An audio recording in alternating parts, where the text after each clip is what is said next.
We're going to talk about one of the hottest topics in crypto right now, and that is decentralized finance, or DeFi in short. Beyond buying, holding, and selling Bitcoin or other cryptocurrencies, how else can you make money in crypto? How is it possible to get annual percentage yield of 100%, 1000%, or more? What are the risks? What should you look out for when investing in DeFi projects? Let's deep dive into the world of decentralized finance. Hello, my name is Andrew and welcome to another Chill with TFC session. In this series, we hope to bring on interesting and relevant people to help us learn better from various perspectives. Life is not always about learning from the people you agree with. Different perspectives shape us to be more well-rounded in our thinking. So in our pursuit of the life we love, while managing our finances well, our guest for today is going to talk about decentralized finance and the exciting trends in this space. What are the metrics to look at in DeFi projects? And how should you think about crypto as part of your portfolio allocation? Our guest is the CEO and co-founder of Cake DeFi, a dedicated platform that enables users to earn cash flow from their crypto. Prior to being an entrepreneur, he spent 10 years as a pro kitesurfer and 7 years in medicine. To help us gain an understanding of decentralized finance, let's welcome Dr. Julian Hosp. So Dr. Julian, let's set the stage. What is DeFi? Or decentralized finance? Could you define it for us? Sure. So contrary to CeFi, centralized finance, which is what the finance that we all kind of know, banks and so on, you don't have centralized parties that are in charge or they can manipulate a certain system. So the very first form of DeFi was Bitcoin, and it's basically creating money, it's creating value and transferring that value. There's no one is in charge, it's an entire community. And there's other applications as well. For example, lending, typical bank business. You borrow, you lend, someone takes a charge, and a blockchain, a decentralized community could also do that, and they could make money off that. So that's a humongous business, lending. It's fantastic, right? I mean, there's always people who need money, there's people who want to lend money, and if you can do this via blockchain, the trust is done via the community. There's no more centralized party, so that is completely groundbreaking because it kind of disrupts this banking business, if you want to call it.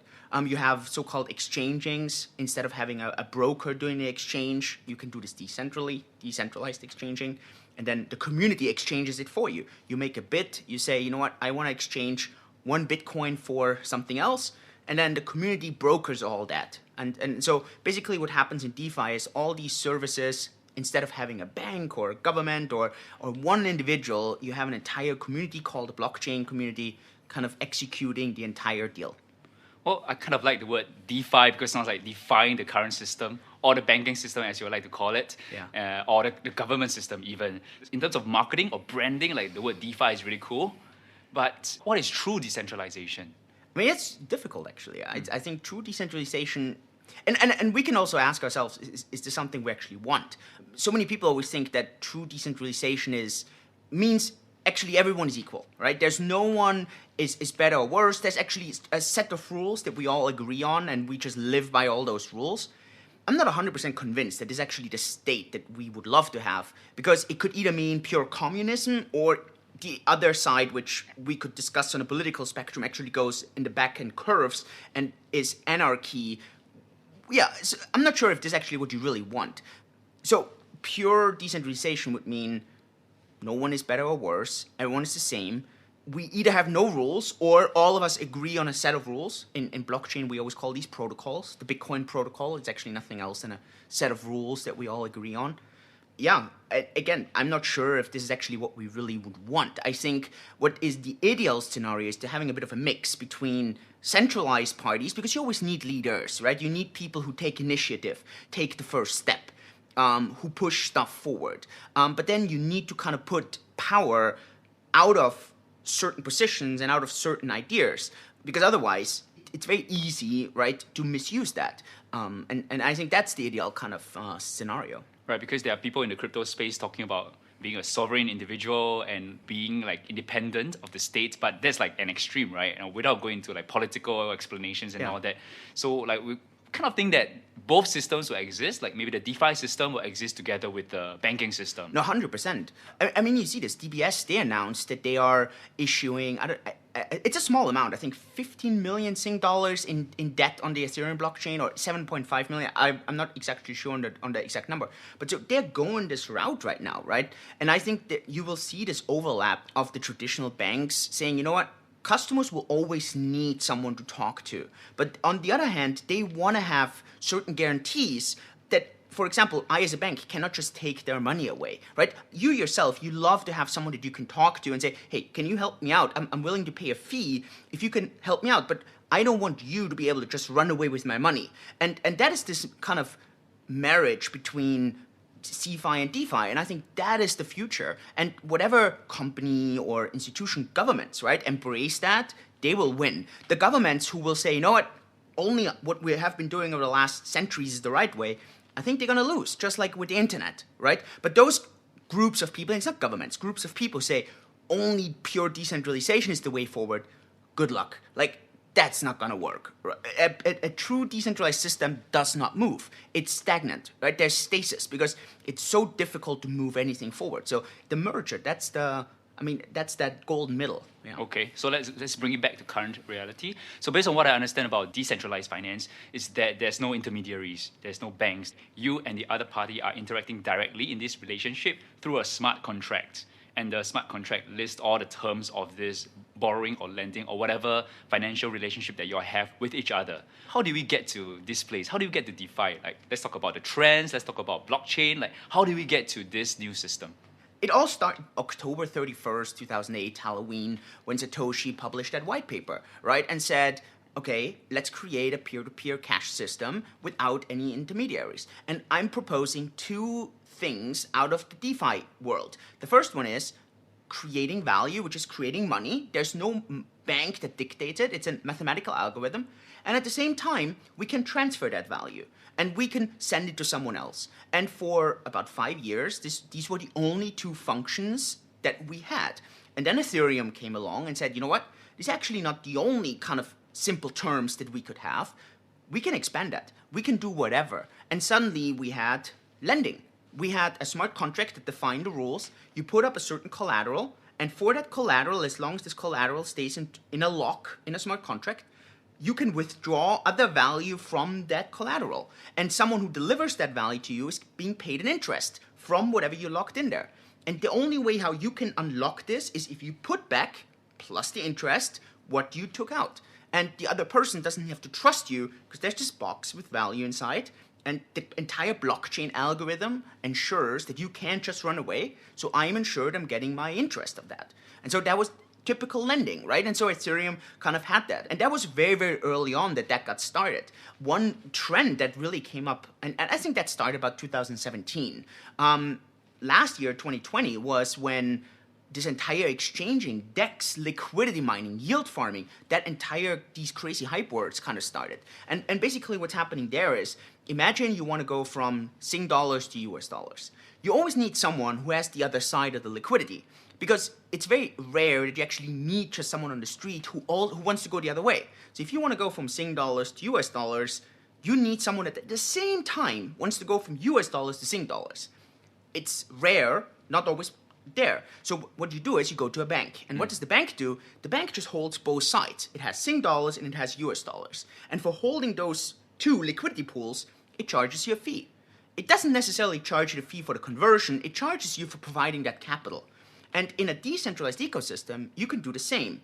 And now, what's very interesting, anyone, you and I, can provide this liquidity. And we call this liquidity mining. So for example, on Cake, if you go to our platform, cakedefi.com, you can put Bitcoin and DFI on there. And if you do this, the entire community pays you between 40 to 70% per year on this capital. Why? Because there's so much exchanging and so hefty transactions going on. And basically what you're doing is you're taking the position of a bank or an exchange kind of brokerage. And that entire concept started last year. That got super, super hot. And yeah, and I think what the next trend now is this so-called concept of decentralized tokenization. So the idea here is the following. Imagine you have a Tesla share. Instead of representing that Tesla share as a token on the blockchain, you say, you know what? There is no Tesla share. There's only a price. And that price is guaranteed by the community. if the Tesla share moves up, the price also moves up. Not because of the share, but because it's guaranteed. It's mirroring it. And the interesting concept now suddenly becomes you can invest in anything, whatever is represented in there, but not because you actually own it, but because you own the price. And the concept here is important because now suddenly no one can take this away from you. So the entire story about Wall Street bets and about all this cannot happen anymore because there's no one who can close. There's no one who can just say, you know what, you're not allowed to trade that price anymore because it's happening on the blockchain. It's completely decentralized.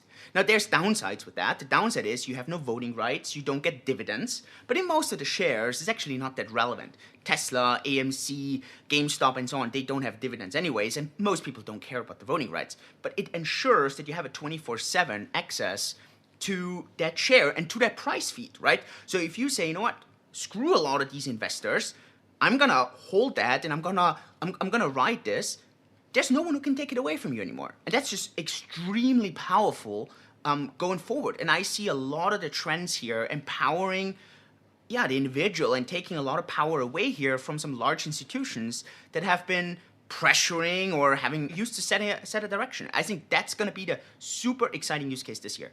So you think that DeFi did start from the point that Satoshi came out with Bitcoin? Yep. You know, I think when it comes to cryptocurrency, there's like a ladder of knowledge. Like every time I feel that I understood it, like, oh, there's something new to learn, right? And it seems like DeFi is the hottest keyword recently, well, as compared to 3 years ago, of course, while cryptocurrency is also gaining more mainstream attention right now. So we're talking about DeFi today. You gave us 3 use cases. Number one, you mentioned a DEX, which will stand for decentralized exchange. Correct. So it's like on the centralized exchange, I'm going to the bank, and the bank is like an intermediary between me and you, and then we do our lending and or borrowing. Binance in the crypto space, right? A large exchange. On the crypto space. In the case of a DEX, it's a direct relationship between me and you through a smart contract. Correct. So that's one. So I can lend you some money, and of course I get interest for it. No, that's you don't really need a DEX for that. That's more a lending contract. On a DEX, it's like I give you 1 Bitcoin if you give me 10 ETH, and you lock this up for a fraction of a moment. And if you don't get the 10 ETH, the Bitcoin goes back to you. If you get my 10 ETH, I get your Bitcoin. So I don't have to trust you that if I give you 10 ETH, I don't get your Bitcoin, and you're not giving me the Bitcoin first and getting the ETH afterwards. It's basically right in this moment. Because the protocol manages that, Correct. right? Because when you borrow from me, you need to put up collateral. Is that correct? It's basically the community, right? So imagine there's 100 people in the room, right? So let's imagine there's 100 people, and they all look at us. And so you and I sit there, and I say, you know what? I'm going to give you a Bitcoin if you give me 10 ETH. Everyone listening, and everyone says, yeah, listening. Okay, so here's the Bitcoin, and it's like right in the middle of us, right? And you can't grab it because the community doesn't let you, right? There's 100 people, so you cannot battle 100 people. And then now you give me the ETH, and the people are like, okay, great. Julian got this ETH. Great. You can take the Bitcoin. All right. So that's where liquidity pool comes in. Correct. Okay, let's talk about liquidity pool. Let's define it first. Yeah, so basically what I describe here is a very unlikely scenario because it means that I actually find you. I find you in this entire space of a person who wants to do exactly what I want to do, but the other way around. So I want to go from one currency into the other, and you, coincidentally, want to swap the exact same amount, but the other way around. Right. And it's just super unlikely, right? It's possible, but it's unlikely. So the easier way is, if we use that scenario now again of 100 people in a room, and there's just 2 of us in the 100 people, all the other people, whoever wants to, right, puts the 2 currencies in front of us onto the table, Bitcoin and whatever, right? So let's use an example we have on Cake DeFi, Bitcoin and DeFi chain. Yeah, so these 2 are on the table. And so whoever wants to go from either Bitcoin to DeFi chain or from DeFi chain into Bitcoin doesn't have to find someone else. There's actually a lot of people who already put the money on the table and said, if you put Bitcoin in, you can take the equivalent amount minus a small fee of DeFi chain out. If you want to go from DeFi chain to Bitcoin, you do the same thing. You put DeFi chain in, you can take Bitcoin out. But no one does that for free. No, because everyone says, hey, why should I put my Bitcoin and DeFi chain in there? I'm locking up capital, right? So what happens is people need to pay a transaction fee.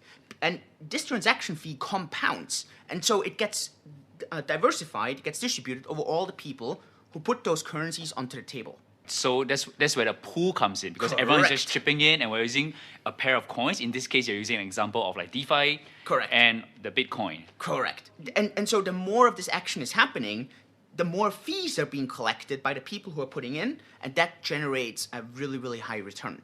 or a very low return. It depends, right? So at the moment, these returns are just super, super high. Sometimes go up to 100% per year. So people that put in their funds, they can make 100% per year. Obviously, they're not guaranteed. They can go down, they can go up, they fluctuate. Okay, so I'm going to go into the 100% because I think this number will raise some eyebrows among Yeah. our listeners. So there's a pool of 2 coins, a pair of coins, and then like people just chip in, and so I'm providing liquidity to the pool and get some interest from it. I get like the base tokens or some other rewards from Correct. it, from the transaction fees as well. Correct.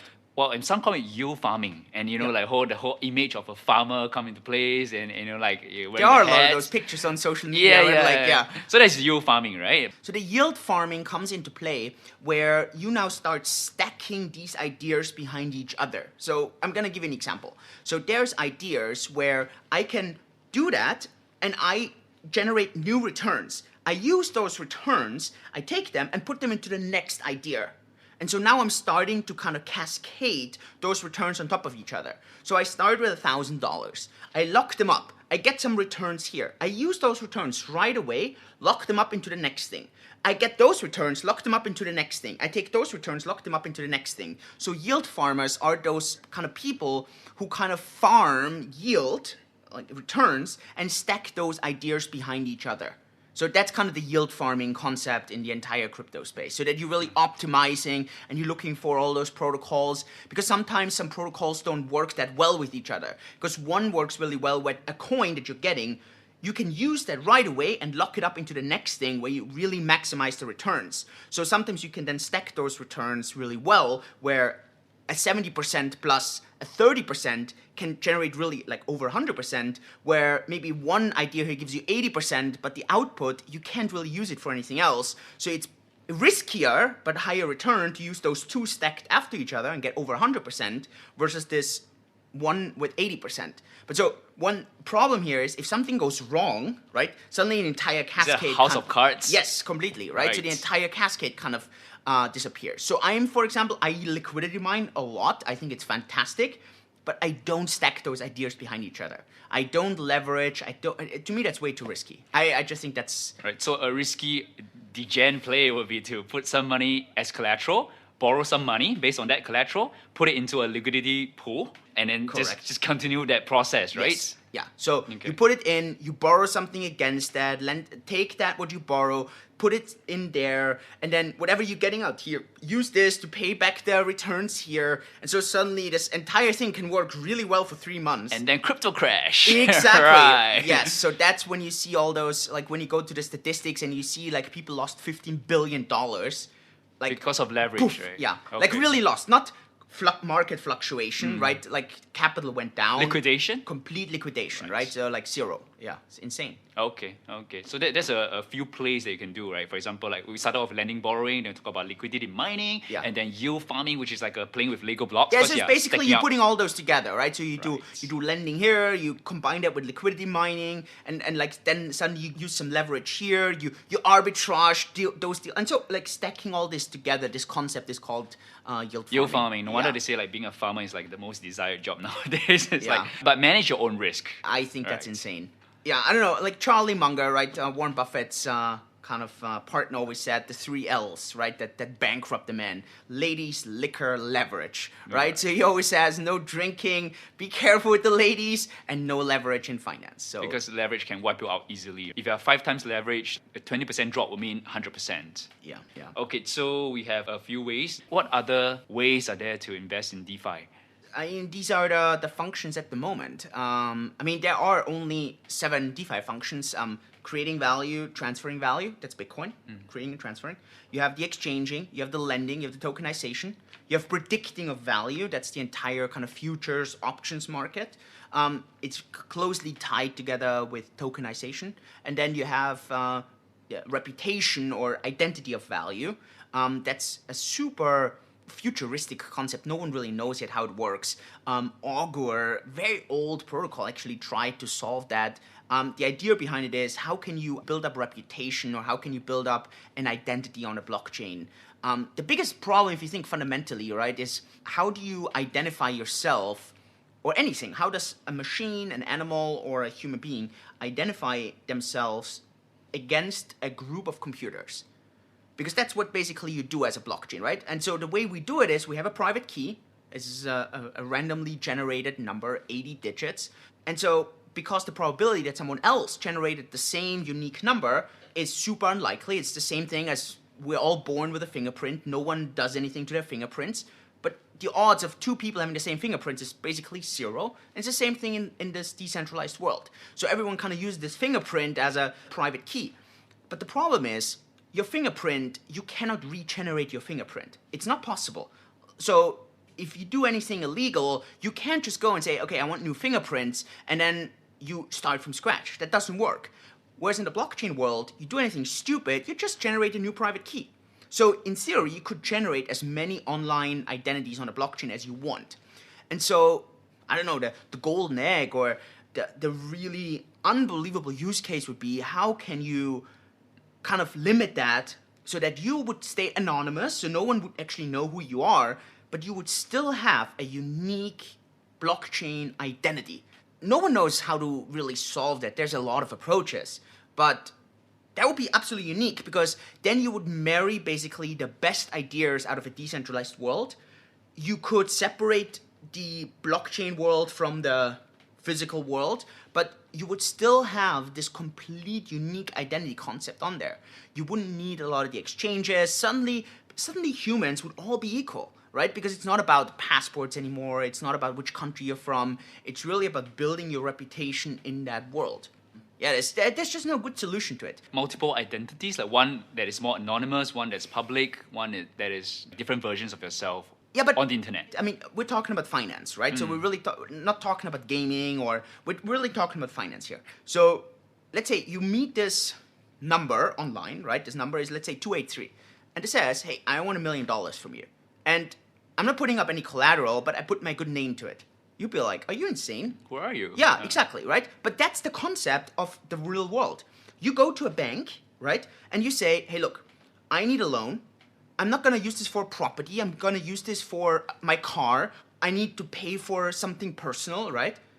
The bank says, okay, let me see your income. Let me see your credit history. Let me see all these things. And based on that, the bank makes a judgment call to give you a loan or doesn't give you a loan. So it's actually completely a different concept. And the way this works is because you have skin in the game with the bank, where number 283 on the blockchain has no skin in the game. Because if you give him $1 million, or her, or it, or whatever, it just runs away with the $1 million and generates a new ID, I don't know, 586, right? And so now it's a completely new ID. And so that's the major issue. But if you could solve that, then suddenly all these actors on a blockchain could actually make mathematical calculations on what is the probability that you will actually pay back a loan, or that you are actually creditworthy, or yeah, your vote or your idea, how much is that worth based on a lot of factors. And again, there's a lot of people who criticize such a system, right? Because it would be a crazy meritocracy on one hand. On the other hand, it could be super difficult for someone actually to climb that ladder. And then others say, don't worry, it will never work. It's super hypothetical. No one knows. I mean, no one knows if that's ever gonna work over the next 10 years. We don't have to go so far, because like based on what we've just shared, like I think there are enough toys to play with already. By far. Like, I can understand like how is it like for a retail investor to look at, you know, all these different tools that you can use to so-called make money. Yeah, I mean, and that's where, right? And again, I want to be super transparent here. There's several companies who offer such services. Cake DeFi just really focused on making this super easy and user-friendly, and for that specific reason, right? So that people just say, you know what? Like, we are blockchain agnostic, we are project agnostic, we integrate Ethereum, Bitcoin, DeFi chain, Dash, Bitcoin Cash, Litecoin, it doesn't matter, right? So we are blockchain agnostic, we just look at the best features and ideas. People in theory could do them all themselves. None of the services that we offer are like offered by us. They are actually offered by a blockchain. And we just aggregate them and make it super user-friendly for the person to actually get 100% per year. And I think that's exactly that point. Let's talk about that, 100% per year. So we first have to define APY. Could you help us? So there's a difference between APR and APY. APR just means it's the return you're actually getting. APY is if you compound that return. There's always a big discussion, what number should you use, what number should you show. And there's no right or wrong, because you could say, oh, it should actually be APR, the actual return, that's basically not compounded. But that's very, very misleading sometimes, because as Albert Einstein said, the compounded interest is the eighth wonder of the world. And so, especially in yield farming, for example, or in liquidity mining, the compounding is what makes it so insanely powerful, right? And so many times that's how you see returns where people put in $1,000 and they take out $100,000. It's really because they compound it, right? Whereas if they would have only done the APR, they would have made, I don't know, maybe $5,000. So the differences are dramatic, right? So yeah, that's where this is coming from, APR, APY. All right, so for common understanding, like it's your yield, it's your return, APY, and I'm looking at 100%, I'm also looking at 1,000, a few thousand percent. How does it work? Like, how do you get 100% or even like 1,000% on certain pool? On the one hand, it depends on popularity. So the more popular a pool is, the lower the return, because you're sharing it with more people in the room. So if there's 3 people in the room and it's just the 2 of us, so there's one other person providing liquidity. That's risky. Yeah, but that person makes all the money, right? He's the only person in the room. Like, a lot of risk, only person in the room. Now imagine there's 1,000 people in the room. Obviously, the same return is not shared with one person, it's shared with 1,000 people. So suddenly, the return goes down dramatically, right? So that's the first thing. The second thing, it depends on how old or how young the project is. The younger the project, in percentages, the higher the return. If you think of Bitcoin, at the very beginning, right, there was the first block, which was 50 Bitcoins.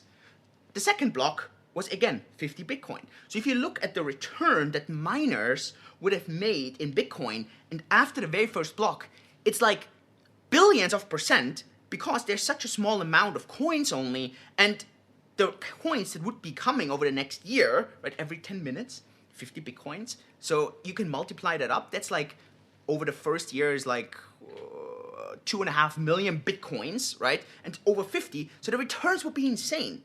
But today, with 18 million Bitcoins in existence and only 6.25 Bitcoins every 10 minutes, the return is now 2% per year, right? That has a massive difference. And then obviously a lot of that comes into play with risk. A lot of that comes into play of expectations by the community. So of course, the younger a project, the fewer people, the riskier, but also the higher the return. The older, the more substantiated, the larger, the lower the return, the lower the risk. So you got to take note that the APY you see today might not be the same APY that you get tomorrow, because Definitely not. the number fluctuates every day, right? Definitely. I mean, it fluctuates, hourly. As more people join the pool, like Yes. it might go down. It might go down, it might go up. Over the trend, you actually, and that is interesting, you actually want the APY to go down, because that means more and more people come in, the project gets larger, right? So it sounds counterintuitive, but actually it makes it more reliable, it makes it safer. So yeah, projects where the returns are stagnant or actually go up, I would be really a bit worried. Like, you want to have slightly decreasing returns, because that just shows that the project is constantly growing, there's more and more people.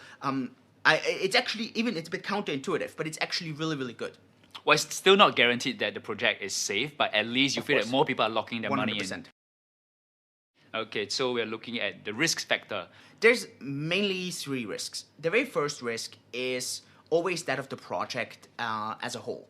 And that project as a whole depends on who are the parties who actually kind of initiated it, who is behind it. So these are researchable factors, right? And so these are all things that you can do due diligence on. The second risk is technical risk. And the problem with the technical risk is it's very difficult to predict that. Super, super difficult. I would almost say no one. This is almost researchable. Because whenever it's researched, it's either used by a black hat, meaning he's going to attack it, or it's going to be kind of shown by a white hat, and he's actually going to get a reward for that. So for 99.99999%, that risk is so difficult to gauge. That technical risk, right? The first one, it's the background, it's the team.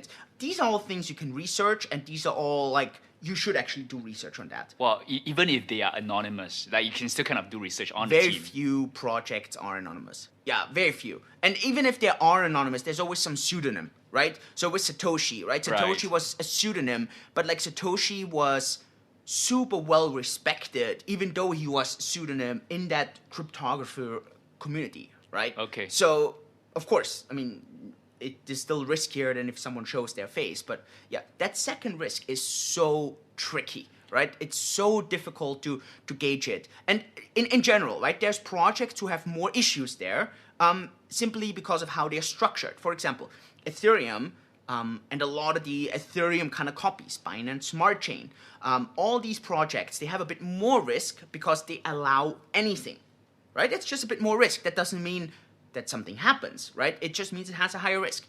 Bitcoin, for example, DeFi chain, all the Bitcoin-related forks, they have a lower risk. Why? Because they are non-Turing complete, so they allow for very few things to happen, right? So, again, it doesn't give guarantees. Bitcoin can still have a bug, but it's just very unlikely for Bitcoin to have a bug. But Ethereum, every once in a while, they discover something that's really, really major, right? So, the technical side. Help us understand non-Turing complete. So Turing complete is what pretty much all the computers that we use are. That means the way they function is that the programmers that program a program, they can define for it to do anything they want. So whatever they want the computer to do, they can do. It's basically meant that the reading head can move in either direction. So, and it can do as many steps as it wants. So that's just a computer science kind of language. Non-Turing complete has predefined steps that the computer can do. And all you can do is you can use those predefined modules, and you have to put those predefined modules and you have to work with those. So imagine it this way. If you are an architect and you would work Turing complete, you get an empty canvas and you can start drawing whatever you want. If you would be non-Turing complete, you would already have all the rooms kind of decided in, you would already have the walls of the house, and all you could do is you could put some furniture in there.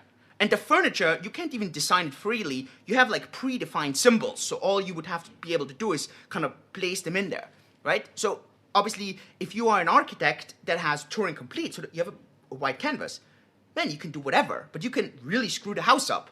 Someone that has already predefined walls, and the rooms are predefined, and the symbols of the couch and the bed is predefined, you could still try to screw up the house, but at the end, there's not much to screw up anymore, right? So, big difference. So, in general, non-Turing complete blockchains are less riskier, but less possibilities, or fewer possibilities. Turing complete, all the possibilities in the world, Right. and a lot of risks. It's always a trade-off, always. So this is where technical risk come in. Yes. And you're talking about the third risk. The third risk is impermanent loss risk, and that is always the pair that you provide liquidity for. And the risk here is how volatile are those pairs against each other. Imagine a bank providing US dollars and Sing dollars. If those two currencies always move with each other, man, there's no risk for the bank, right? But if those things start moving against each other, there's massive risk because suddenly their holdings on one can decrease and the other one can increase, and that's what's called impermanent loss. And the reason why it's impermanent is because in theory, it could counterbalance again. Right? Give it some more time, it could counterbalance It back could. to a neutral state. Correct. All So right. it's just, so what they always say is it's just a matter of time. But man, just a matter of time can be 100 years, right? That's why they call it impermanent loss. You make it permanent as soon as you say, that's it, I'm gonna take my money off the table. Okay, so back to the room example, with 100 people in this room, some of us put money into this pool, and then these two coins are moving at different levels. Maybe one is decreasing in value, the other is increasing. And therefore, when I want to take it out, at a point in time when I want to take it out, I don't get the same value of, Correct. in your example, USD with Sing dollars. Correct. Okay. Yep. Okay, so that's impermanent loss. Impermanent loss, so IL, they always abbreviate it as IL. And these are the three main risks. So you always have the project and the team. You have the technical. The project and the team, that's like analyzable, right? Again, doesn't mean it's super easy to be analyzed, but it's analyzable. The technical risk is just so difficult. Most people just say, you know what, if you are going for Turing complete blockchains, just expect there's a higher risk. So you would want to have higher returns. If you go for non-Turing complete, they're a bit safer. So you're okay with a bit lower returns because you have a bit of a trade-off there. And then impermanent loss, again, man, there's pools, right, that go from $1 stable coin to another dollar stable coin. So just a different kind of brand, if you want to call it. But it's all dollar stablecoin, so they should actually be $1. For example, they go from Tether, which is one form of a stablecoin, to DAI, which is another dollar form. So in theory, there should be no impermanent loss because $1 is a dollar, right? So these should actually track each other all the time. But there are insane scenarios where suddenly the trust in these stablecoins goes so far apart, right, that the impermanent loss in there is like 25%. So if in that moment you want to exit, dude, you're losing 25% in that very moment, right? So normally these pools then get together again, and people here, they make maybe 0.5%, right? So that's the annual return that they're actually making. So it's very low, and sometimes you have these crazy scenarios where people need to exit a position right when they have these 25% differences.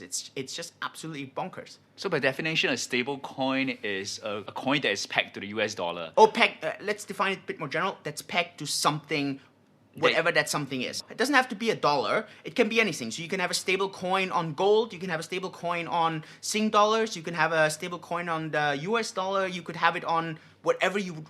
In theory, a stable coin on a Tesla share is actually a stable coin. Yeah. I see. Got it. So you put into a stable coin liquidity pool, for example, LP, and then you're like, this should be safe. You know, stable coins, they're not supposed to deviate much from its core. No impermanent loss. And then what you say happened, depegging, right? Yeah, exactly. Suddenly they move so against each other. It's just, and then again, 99% of people don't have to exit the position, but maybe someone needs liquidity right now because they're yield farming, right? And they have they stack those returns over 10 layers, and so now suddenly they need the liquidity. It's almost like a margin call. Correct. It is like a margin call. Right. They need to exit the position right now, and then they're taking a 25% loss. So this is how you can get wrecked in the cryptocurrency Really world, wrecked. right? I mean, it's huge gains, possibly, Yes. but huge risk as well. And because there's so many projects, so many protocols nowadays, that you really have to, you're talking about technical risks, it's really hard to assess those, right? I really think the technical risk is so difficult. I stopped yield farming or liquidity mining on Turing-complete blockchains for that reason, because they have so many issues. So Ethereum started, suddenly they had all these rug pulls, and then they had all these smart contract issues. Then what happened? Binance Smart Chain came, right? And then Binance Smart Chain, now suddenly they're having all these issues. And so now they bring in all these security firms to actually analyze their smart contracts and analyzing the blockchain, because they have it every single day. I mean, they called it the Binance rug pull chain, right? So that people constantly got basically the rug pulled. Yeah, so someone pulls the rug from under your feet. Correct. And then you fell and they take your money. Because it was so insane. Because every single day there was someone who got hacked. And not by tens of thousands of dollars, tens of millions of dollars. It was just insane. That's why I'm no more Turing-complete blockchains for me. I focus more on the non-Turing-complete when it comes to the liquidity mining and the lending and so on. Just, maybe I make some lower returns on certain things, but dude, I'd rather make a little bit lower returns than, losing a lot of money on something. So a Turing-complete blockchain would be Ethereum? Ethereum, Binance Smart Chain, Cardano, Polkadot. Am I missing any of the larger ones? I don't think so. Yeah, these are the big names. And non-Turing would be our, grandfather of all crypto, Bitcoin. Yeah, and obviously all the derivatives of it, right? Stellar Lumen is also going now the non-Turing complete route. Dash, DeFi chain, all these kind of Litecoin, all these kind of ideas here. So if you invest into the Turing complete blockchains, which I also do, then I just invest into the coin and I hold the coin. So there I'm not generating any cash flow. But on the non-Turing completes, there I actually generate cash flow. So this is how you mitigate your risks. Correct. In DeFi. Yeah, correct. Because then I'm you know what? Ethereum is going to do super well. I believe Ethereum is going to do well. But I just don't want to start risking my ETH there in some really kind of questionable things. And maybe I'll make 50% per year, but probably I'll lose it all, right? So I just say, you know what? I'll just hold the ETH and that's it. And I'll get the capital gains there. So that's just a bit of the trade-offs that I'm making. All right, I think this is a good point in time to ask you about where do you see crypto and Bitcoin price movement in, let's take second half of this year, 2021. So it's beginning of June. Bitcoin just had the crash. Its worst months in the history, minus 37% in a single month. Not unexpected. I had several interviews in end of March, beginning of April, where I was very cautious for the entire crypto ecosystem, just saying, hey, I myself am moving away from the super high risk kind of project, really focusing on very few ideas, right? Taking some money on the table, just be a bit rather safe than sorry. I didn't expect a minus whatever 40, 50% setback. I want to admit that, right? I had saw maybe a 20, 25%. But still, so no surprise. If I would have to have like a crystal ball, and it's always difficult to make predictions about the future. That's right. I'm going to take this audio clip half a year later and check back. So if we don't see an insane catalyst right now to either the down or to the upside, and we saw El Salvador just announced yesterday that they are thinking about making Bitcoin legal tender. Paraguay came second country who was going this route. Again, I don't think that's much of an event, but long term it will have an effect. So if there's no catalyst to the up or downside, I think we're going to see a calm summer. September, October is going to be the pump again. So that's going to be the hype cycle right now. So September, October, it's going to be the run-up, and I think we can see a run-up to over 100,000. All right. Maybe a bit higher, but I think 100,000 would be the safe. Place your bets, ladies and gentlemen. That's Dr. Julian's crystal ball prediction, but it's based on what you understand about this industry. That's pure speculation. I've got no freaking clue, like, if this is going to happen. Not financial advice. No Do your own financial research. advice. That's my own mental model. So that would be, like, I'm expecting a calm summer. Maybe we're going to see a bit on the lower side, on the 30,000 over the summer. Maybe we see a bit on the 40s, maybe scratching into the 50s, but I don't expect that. I think it's going to be really sidewards, very boring. August, that should be kind of the waking up. September, October, that's kind of the timeline. We also see another trend whereby there are more institutional investors coming in, companies coming in. At the moment, I don't see the data for that. So whatever data I see, I think it's a bit... People are just a bit more cautious. I think at the moment, especially with the ESG, the environmental, social, governance kind of movement, especially around Bitcoin with the dirty mining, it's, Bitcoin just needs to get their stuff sorted there. Needs to get their PR sorted, needs to make sure that people really understand what's really happening, right?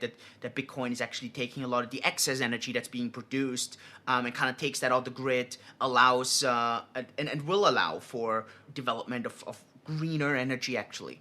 And I think that just has to be communicated better.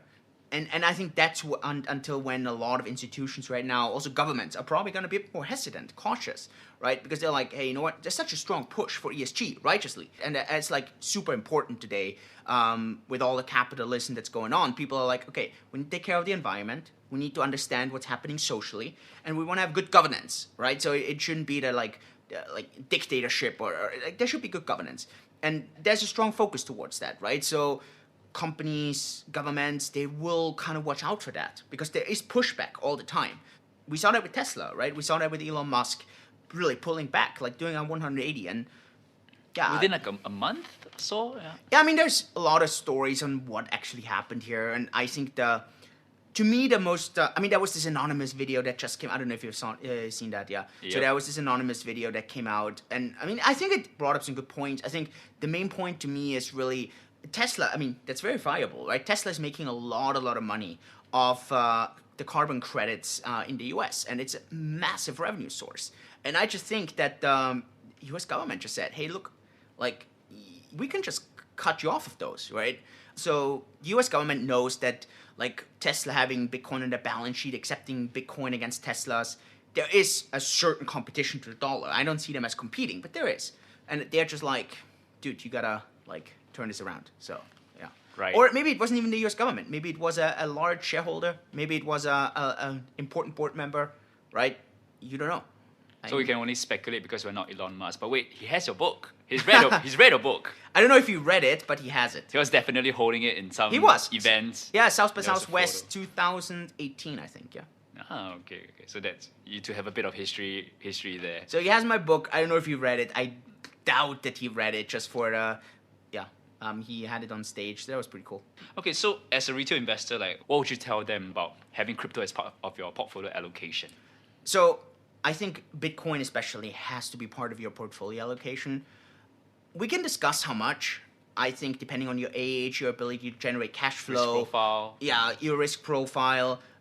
It can be from anywhere from 1% all the way up to 20, 30%. Just be aware it's just super volatile. I mean, you saw this right now, minus 50% within a month, right? So just be super careful there. But especially if you go like by the mathematical models, a lot of them suggest like 6% is like a super nice optimum from the volatility against its returns. It's like coming from these so-called Sharpe ratios where you match those against each other. So the downside volatility to the upside returns, that's what's measured here. And so 6% in a portfolio in Bitcoin tends to do really, really well. Nice diversifier, non-correlated to pretty much any other asset class. So I think it makes a lot of sense. And then if you go from Bitcoin and you diversify into other coins, only do this if you really know what you're doing. I think to invest in Bitcoin, sign up with one of the large exchanges, with the larger platforms, right? I don't think you need to be like the super expert. I think it's more like if you invest into an ETF, right? And you're like, which ETF should I use? You know what? I'll just use I don't know, an MSCI World, like a global index, right? Or I use like an S&P 500, the 500 largest US companies. I don't think there will be many people who would say, oh, what a stupid move, right? Investing into an MSCI World. A lot of people will tell you, hey, you can probably do better, but I don't think a lot of people will tell you, like, man, like you're wrecked. Like no one will say that, right? I think with Bitcoin, putting 6% in there, I think it's a similar kind of approach. And only then from there, if you then say, you know what, like MSCI World or a large index, not what I want. Let me get into the actual companies. That's like a total different ballgame, right? Then you have to really understand what you're doing. And I think in crypto, it's exactly the same thing. So by far, I would not invest into any of those meme coins that we're seeing popping up right now. You know what I mean? Like you can make loads of money, but you can lose it all. So just be aware of that. In Bitcoin, I think that's way less likely, especially over the last months. Bitcoin did so much better than all the other coins just because they got completely hammered. There's very few coins who actually outperform Bitcoin. So yeah, just kind of keep this in mind a bit. So if you're buying altcoins, which is any coin apart from Bitcoin, you're going to make sure it outperforms Bitcoin, right? If not, what's the point? Might as well just hold Bitcoin. So I don't like this distinguishment as much anymore. So I go more either talk about large caps, mid caps, and like the small caps. I like doing this.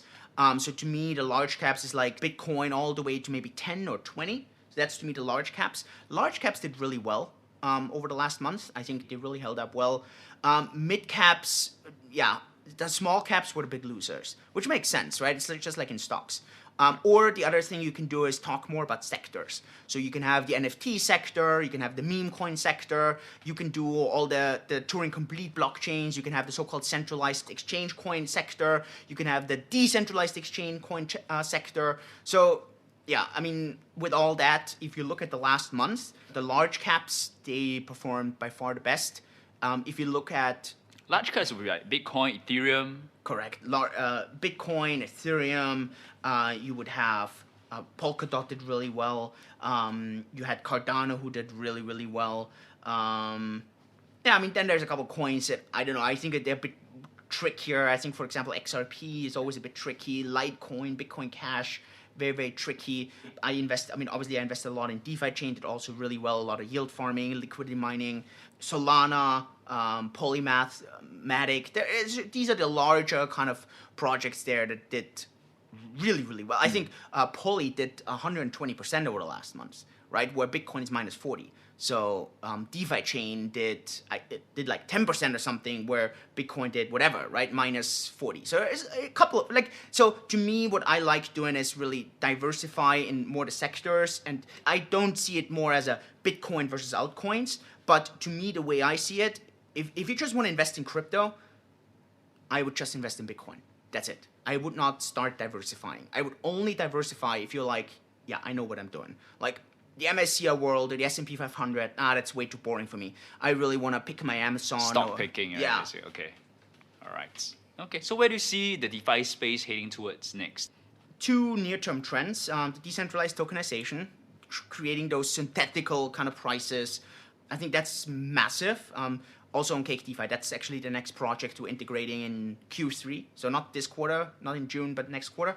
That's super important. And then the other thing is the interoperability. You see so many projects now and so many blockchains, and like being able to kind of communicate among those communities and connecting. I think that's gonna be a really important part. Not sure if that's gonna happen this year, but I think for definitely next year. That's important because every kind of blockchain has its own strengths and also weaknesses, and sometimes a strength like inherently creates a weakness. So just like Turing complete blockchain, you can do anything, but also a lot of risks. Yeah, right. Okay. So the strength creates the weakness. Whereas a non-Turing complete blockchain, not that many options, not that many risks, right? But secure. Yeah, secure. So many times, right, connecting those is really, really interesting. Also, you have more privacy-focused blockchains where you have options where you can kind of have way less transparency, right? So you can actually do certain things in a private way. And so you want to maybe not do everything there because that's also a bit shady, right? It doesn't make sense to hide everything, right? But on the other hand, you don't want to do everything transparently, right? You don't, like, you want to have your own four walls, right? Where you can do stuff that no one needs to know. But then, like, there are certain things that you don't want, like, everyone does because you want to know what's happening in certain meetings, actually by law, right? You want to have transparency over certain things, but everyone has this common sense that there should be privacy. And the same on blockchains. So, yeah, and it's not possible to do the same thing in kind of the same setup. So you have this interoperability.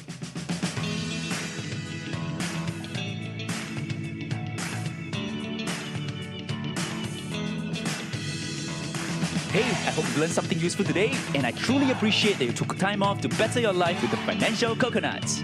Knowledge is that much more powerful and interesting when shared, debated, and discussed. Join our community Telegram group, follow us on our socials, sign up for our weekly newsletter. Everything is in the description. If you love us and want to help us grow, definitely share the podcast with your friends and on your socials. Sign up for our members backend for more investment-related content, live discussions, curated content, and most importantly, your commitment to us is a step forward for us to continue creating great content focused on you rather than advertisers. For more information, check out thefinancialcoconut.com. With that, have a great day ahead, stay tuned next week, and remember, personal finance can be chill, clear, and sustainable for all.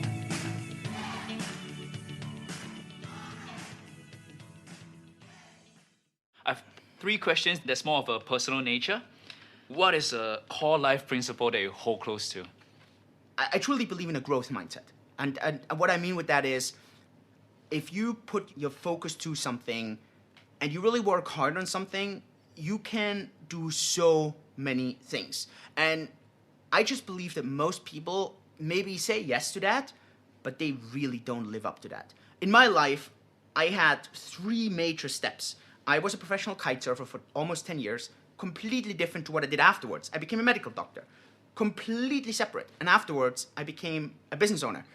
And our company is now worth a couple $100 million, right? It's completely different than what I did before. And the only reason it works is because every single time along the way, I had to learn a lot of new things. I had to be completely outside of my comfort zone. I had to look like a total idiot every single time. And most people just don't want to do that because they like being really good at what they are, and then they don't want to move out of it. I still remember the very first time I was in a hospital. It was like after half a year of studying. And I remember when the doctor just asked me, what organ are we looking at? And I thought, I had no clue. I had no freaking clue. I didn't know if that was a lung, a liver. What was this, right? And he just made fun of me in front of the entire staff, right? But at the end, that's what you have to go through. At the moment, I started playing golf, right? So, man, I look like a total idiot, right? Because I'm new at it. So who wants to do that if you're so successful in so many other things? But I think that's always the real joy in life, I always feel. You literally plucked yourself from your comfort zone and throw yourself into the deep end. Yeah. And you did it at least twice. Yeah. In terms of your career path, at Always, least. yeah. Okay, so that's the growth mindset you're talking about. What is one piece of financial advice which you feel needs to be further propagated? It's not about being right. It's about not being wrong. It's so massive. Like, really, understand that. Buffett always taught that. It's not about getting the best return. It's about not going to zero. And anyone who uses leverage is exactly going for that, right? They want to maximize their returns by risking going to zero. And the problem is, whatever percentage you compound from zero stays zero, right? So you can never recover from that. So the trick is, and that's financially very interesting. If you look at Buffett, who's like always seen as the wealthiest investor ever, the curious part is actually the reason he became so wealthy is because he has been investing now for so long. I think he became a billionaire at age 50. And don't forget, that was when he was already like 35 years of compounding. And after age 50, like, yes, he's now over 100 billion. But actually, don't forget, he's like 90 now. So 40 years, right, of compounding. Actually, the rate of these compounding is about 20% per year. This, like, is actually not that low when you talk to a lot of the millennials who are like, oh, I need to make 1,000% a year. 10x. Correct, right? But the problem is, he does this every single year. And he does that not by trying to be right, but he does that by trying not to be wrong. And if you go with that approach, you have a way higher chance of winning. Because suddenly it's not about picking the best, it's about avoiding the worst. Whenever I invest today, people are like, oh, I have a coin that performs way better. I'm like, that's great for you. But I just don't want to have the worst coin. I don't want to have a coin that goes to zero, right? If I have a coin that just does 30% per year, I'm totally happy with that, right? I don't need 300%. I'm happy if I get 100%. It's not what I need. And I think so many people, they're so like short-term focused, so stressed out that they need to get rich so quick. And many times it just backfires. It's like financial advice trickling into life advice, which is useful, which is Yeah. very useful. Which part of your life are you giving additional focus right now? Oh man, I'm a young father. My How son old? is 8 months. Oh, So that's young. it's a whole new challenge. So if Whoa. there's one thing where I always feel I have no freaking clue and I don't know what to do next, and nothing prepares you for it, it's being a father. Yeah. Wow. I mean, the interesting thing is, I think no one ever is gonna tell you, oh, you did well. You only see it from how your child kind of turns out. Nothing, like seriously, nothing lights up a day better than when you see this complete innocent smile of a kid. Like, it's so pure. Yeah, it puts away a lot of the stress and other things. So yeah. Has it changed your mindset or approach to business or in life? It has changed my emotional side a lot. I used to be super left-brained, so super rational, Logical. super when it came to like, I don't know, bad news or like bad luck of people. And like now I'm like, holy crap! You know, whenever I hear like those crazy life stories, it touches me completely differently. Also, I've always donated, and I've been donating since I've been making good money, and now my donations have completely changed, right? So I donate a lot to single mothers.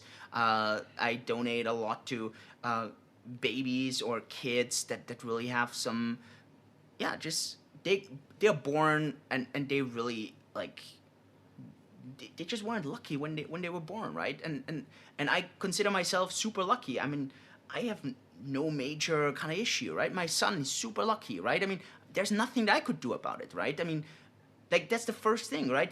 He comes out and you're like, wow, you know, he has 10 toes, 10 fingers, looks healthy, and it's like, you know, there's nothing you can really do about that, right? And so that's just so much luck. And so whenever I see that other parents are not that lucky and it's pure luck, yeah, I feel I need to give back to that, right? Because I was lucky in that side. So I don't know. A year ago, I would have never said that answer, and that's the answer I have now. I would have never expected me to have such an answer. That's beautiful. So let's wrap up this interview and so you can go back to your baby. Thank you, Dr. Julian. Thank you for your time. Thanks, man. All It's right. a pleasure. Thank you.